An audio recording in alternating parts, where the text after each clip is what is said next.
Welcome to Milestone Moments, the show where we explore the journeys that lead to success. I'm Sheila Slick, your host and founder of 5 Milestones. In every episode, we will bring you insights from the minds of entrepreneurs, leaders, and experts who will share not just their expertise, but the milestone moments that have reshaped their journeys and led to significant achievements. So if you're looking for motivation, you're in the right place. Subscribe now and discover the milestones that mark the path to success. Hi, everybody. Thank you very much for joining us on another episode of Milestone Moments in Business and Leadership. Today, we have a special guest. Lance is the CEO of LeFort Talent Group, a strategic management consulting firm. Clients engage him to help them scale their workforce up or down. He has helped clients across North America in several industries. His prime focus has been in entertainment and emerging tech, but they have worked in many different roles and industries. Welcome to our show, Lance. Thanks, Sheila. Thanks for having me on. Well, given your impressive background with an extensive and successful career in the creative tech industry before founding LeFort Talent Group, could you share that milestone moment, that turning point that led you to transition from your previous role to becoming an entrepreneur and starting your own firm? Yeah, Sheila, I've often had an entrepreneurial bent, so it's kind of been, didn't really fit as an employee a lot of the time. I really wanted to run my own thing. And I think that's kind of been riding me for a long time. So several years ago, I was at a startup. It was really difficult. We were working 7 days a week. And both myself and the CEO realized this is not a good fit for the two of us, quite frankly. So we decided to part ways. And some of the contacts I had in the business were already calling me and saying, can you find this for me? Can you find that? Can you help us? Can you help us? And so it was a natural sort of organic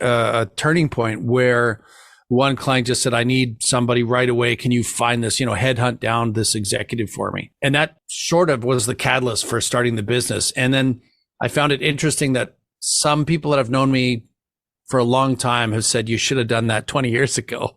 So I found that interesting. It's quite an interesting feedback and aha moment, but we've been running the business for several years now. So what were some of the key challenges and opportunities that led you during this pivotal decision? In the early days, it's really about companies that don't potentially have the facility to go find somebody in a rush, in a hurry.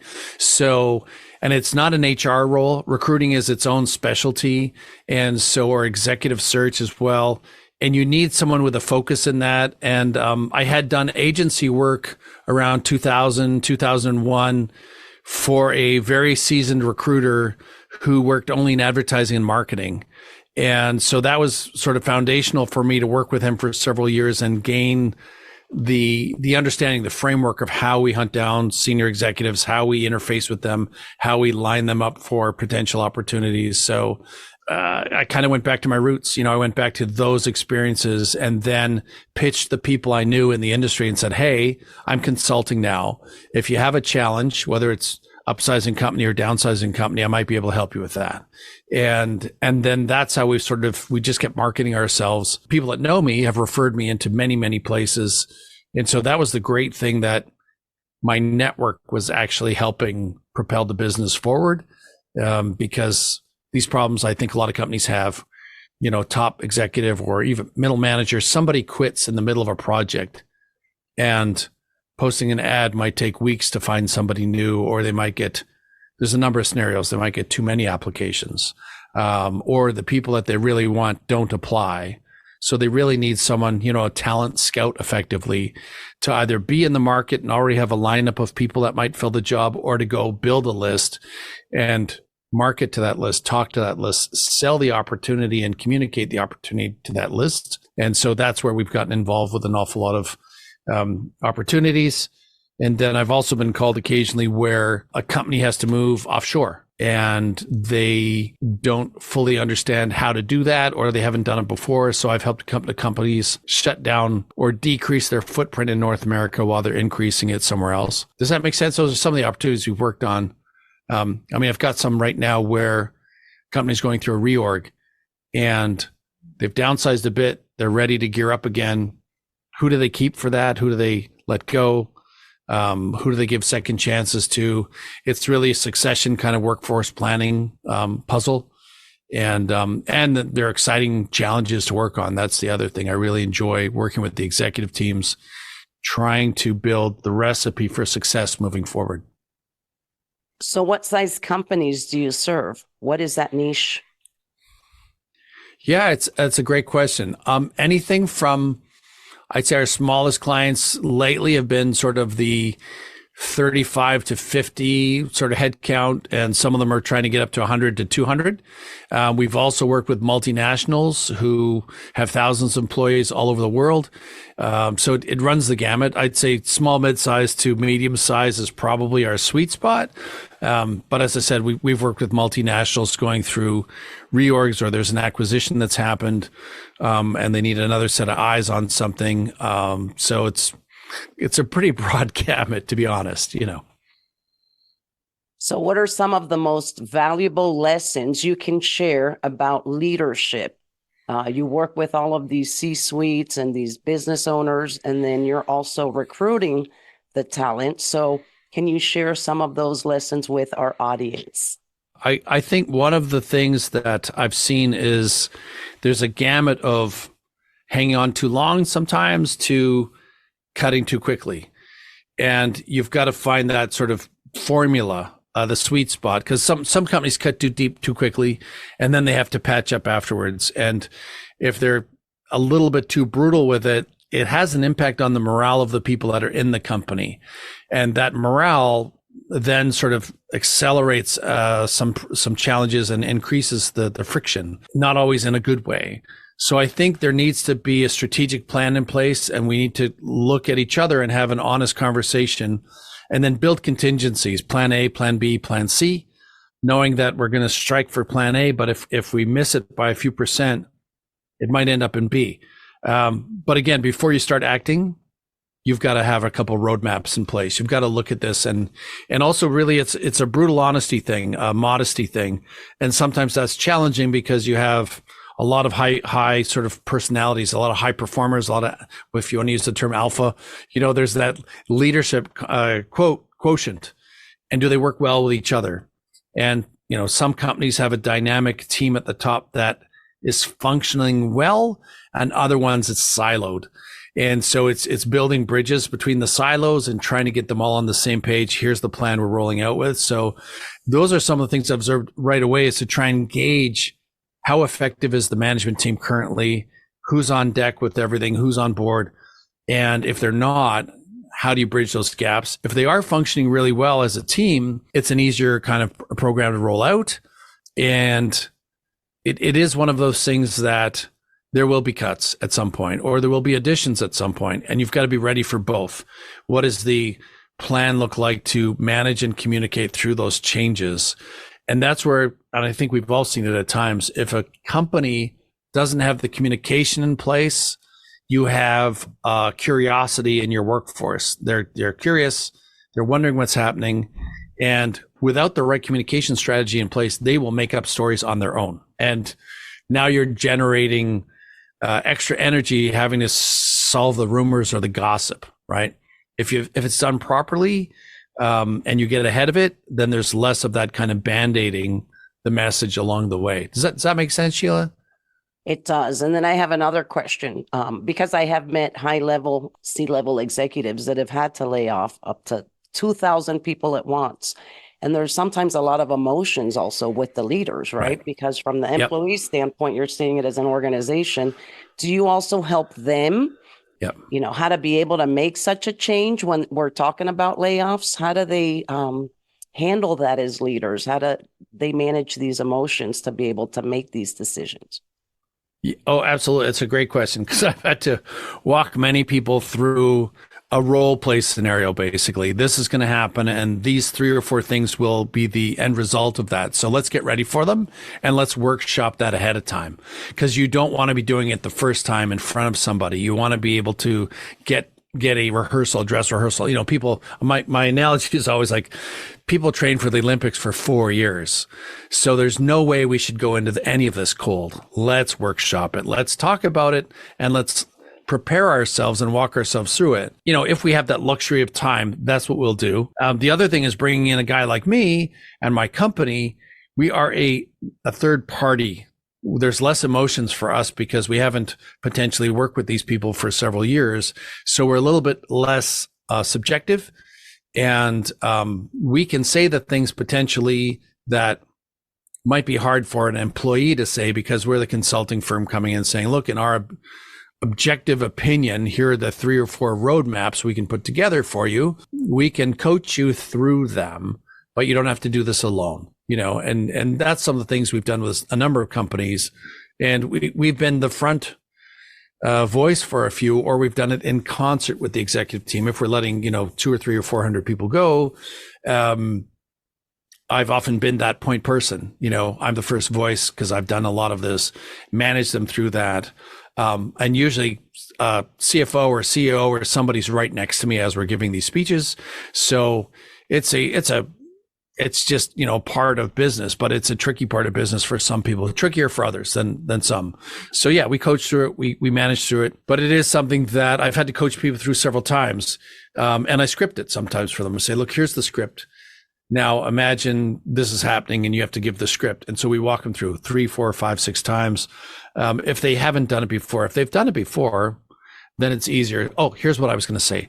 The money side of it, it's interesting. I got called by a company a couple of years back, and again, massive layoffs. They had to let go hundreds of people. And I have also an employment law background, and I've worked with a lot of employment lawyers on both sides of the border. And so I saved them in excess of it was over $1 million in lawsuits that they were about to trigger by doing what they were doing. And so long story short, they were happy that they'd connected with me because we ended up saving them, I think it was close to $1.3 million. And we also staved off a class action lawsuit, a number of things. So it's sometimes good to have that outside consultant to come in because they couldn't see some of the things that they were going to do. And they also didn't have that legal counsel internally or the HR counsel internally to understand what the implications of the shutdown were going to cause and what they were going to trigger. So another reason why sometimes it's good to have another set of objective eyeballs on it and another voice at the table to help manage through, again, to your point, very emotional for some people. And when they're in the middle of those emotions, it's nice to have an objective partner coaching through it. So now I'm going to put my leadership hat on and see it from the opposite perspective. Let's talk about C-suite executive employee or the people that would be affected by a layoff. Does your company also help them transition into other roles or perhaps in entrepreneurship? Because you are also an entrepreneur, so that would be a great coaching opportunity. What advice do you have for them? And do you offer any services for them? Yeah, good question, Sheila. Thanks. A couple of things. One, if it's a large organization, we would probably bring in an outplacement provider that would manage, a large team of people transitioning. If it's an individual, then yes, we have done transition counseling for 2 or 3 executives. And we are currently in the throes right now of building a coaching program for pivoting, because as you know, some people get to a certain point where they want to do fractional work. They don't want to go back full time. They're happy to work 3 days a week, 4 days a week, or some fraction of the week. And there is a lot of people in the marketplace now with certain economies going on where they're displaced and they're questioning, do I really want to be a full-time employee of a large organization and all the trappings that come with that?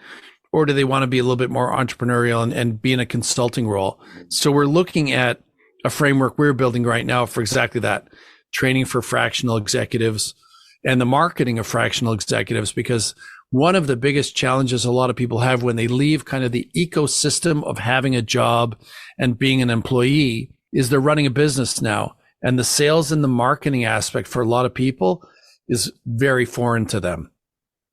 And this is where either myself or other coaches come in and start filling in the gaps of how they market themselves to various opportunities, because that's something they really have not had to do while being an employee. That was never a hat or two hats that they had to wear. And so these are new skills. It takes learning. It takes coaching. It's very much like going back to school for some people. And some people gravitate to it very well. Others, it's a clunky process that takes a while for them to digest and for them to, because a lot of people will tell you, I'm not a salesperson. I don't do sales. I don't, these sort of things. It's foreign to their nature. And so in our coaching program, there are a number of ways of crossing those bridges. And you don't have to be the salesperson, the marketing person. You just keep doing what you're doing, but you can outsource those things to someone who does manage that. And that's something we would teach and coach around. That's great. You have to add financial, because as a mentor and certified business coach, I see a lot of people are experts, in their industry. They have a genius zone. But then when it comes down to like record keeping or, financial statements, which is very important to be able to make those important decisions, even in the layoff, I'm assuming it comes down, a lot to that bottom line that they're looking to save money. So that's definitely where I also see a struggle sometimes. Sorry, I was going to say, I remember when I started off, same thing. I'm like, I'm a solo entrepreneur for a minute. I'm going to do all my own accounting because, there's a lot of cool packages and they're cheap, cheerful. They do everything for you. And I think after about 18 months, I went, I'm not doing this anymore. I just hired a bookkeeper, and you just email that person all your receipts and they manage it. And there, again, you can focus on what you need to do. And whatever the cost is, it's basically, it pays for itself 10 times over because this person now manages that part of your business for you. And, for a lot of people, that's not their skill set. And so that eventually long term, that's what if you can build an enterprise in a small business or even a mid-sized business, as you know, you start to fracture off the roles and get specialists because it allows you then to hone in on your superpower, right? Your sweet spot, the thing you do really well. But again, for a small business starting, it's an evolution. You wear lots of hats at first, and then you start to displace the hats and offshore what you can, and delegate those things out to other people who love to have that because that's what they're good at. So the creative tech industry is where your main focus is at. What is that? What does that look like, that industry? That's a great question. It has been a big focus for my career and my company for a long time. I was a creative guy a million years ago, got into sales and marketing and a number of other executive roles and operations, and my job was usually sandwiched between the CEO, the CFO, and the president at that end of the hall. Lately, there's been quite a shakeup, as I'm sure you're seeing as well in a lot of your contacts, your colleagues, your business. We've had a strange tsunami of events during COVID and after COVID. And a lot of the companies I dealt with, as soon as the vaccines started to flow, everything took off. People were filming again. Entertainment was booming. The streamers were still gathering subscribers. So if you're working for Netflix or Amazon or Disney or anybody, Paramount, anybody in that ecosystem, there was just a boom, a massive boom. Salaries were going up 20 to 30%. We were, as an industry, creating more content than there were people to watch the content. And so it kind of got out of control. And then last year in 2023, there was kind of a great reckoning where two unions went on strike, the writers and the actors. But on top of this, there are sort of several verticals in our industry. One is video games, AR, VR, visual effects, animation. They're all somewhat related in the sense that if one of the economies went soft, people would migrate to the others for a while and then come back again when something, got heated up. And some of the engineers would go into tech because tech would be hot for a while, where these more creative tech industries were quiet. So there was an ecosystem where you could move from silo to silo sometimes, not always, not a direct transfer, but there was options. In the last 18 to 24 months, every single one of these has flattened completely. The games industry is laying off like crazy. The tech industry is laying off like crazy. Like we've had this huge boom and then a huge bust very rapidly. So it's a time where a lot of people are out of work. They're looking for other options. They're pivoting. They are If they had a plan B or plan C, they've had to ignite plan B and plan C to stay in business, or find work or keep a roof over their head. So it's probably the most dynamic and the darkest it's been, really, quite frankly, in probably 20 plus years. And with the advent of AI coming, that is impacting, your life, my life, our children's lives, everyone we know is being impacted by it. And it's a very turbulent time, I could say that. And so we are looking at how do we service our industries and other industries that are impacted right now. And I think it's about training. It's about transition management. It's about senior executives looking at choppy water and being cautious in places, but also still putting a few boats in the water in places where they need to make more connections. They need to survive. They need to keep connections open to potentially growing opportunities, because that's what I think a lot of people can't see right now. All of the change that's happening is going to generate new things. It's hard to see all those new things right now. Who could have predicted the pandemic was going to be what it was, right? And so I think we're at another one of these sort of game changers. It's a big game changer. But yeah, so our industry right now is in major flux, major transition. People are panicked. There is some hiring going on right now, which is great, but it's very selected, very strategic. Many companies have let hundreds, if not thousands of people go.